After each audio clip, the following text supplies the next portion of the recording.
Here in Savannah, I am overwhelmed. I mean, there are so many people that I know who are stepping out a bit, or who have already done it for years. You know, just they're doing their work, they're doing their art, whatever that might be. They're creating something. I have a friend who's creating a company.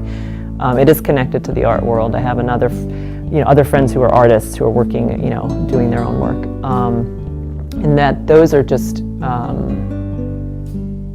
it's just inspiring. I mean, I think, there's a challenge that's scary. There's things about it that can be hard, but at the same time, if you're doing what you really love doing and you're spreading that around, you're changing the community, and then it ripples outward. Whatever it is you choose to do, if you want to, if you're an engineer or a psychologist or a fireman or whatever, if you love doing that, your world is going to be different than if you hate it.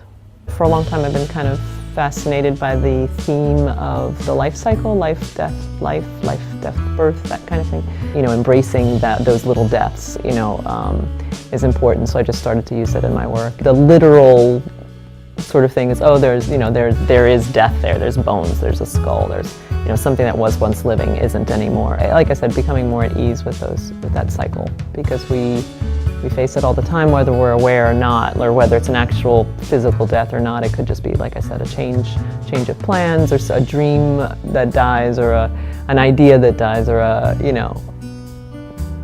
who knows? I mean, a disappointment of some kind, that can be perceived that way. What I'm doing here is covering the basics for everybody, the foundation. You're looking at something and you want to get it onto your paper or onto your canvas with some degree of accuracy.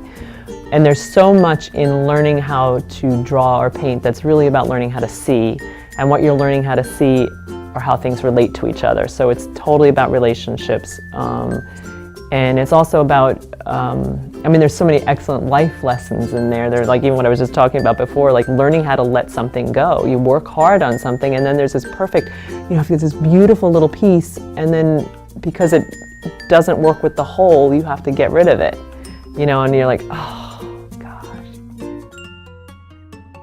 Being a studio artist, so much of my time is alone in the studio with my own work, and teaching really keeps me honest in a way. It's like, it reminds me of good habits when I tend to get lazy on my own, because I'm teaching the good habits. I'm like, I wasn't doing that. I should be going back to doing that. Or helping me understand even more about how I approach things, about my own process.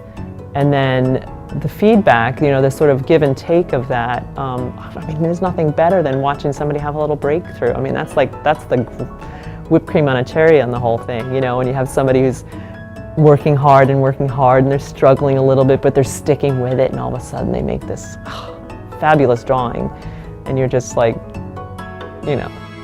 see what you just did? This is incredible, and I love seeing that. So that's really inspiring.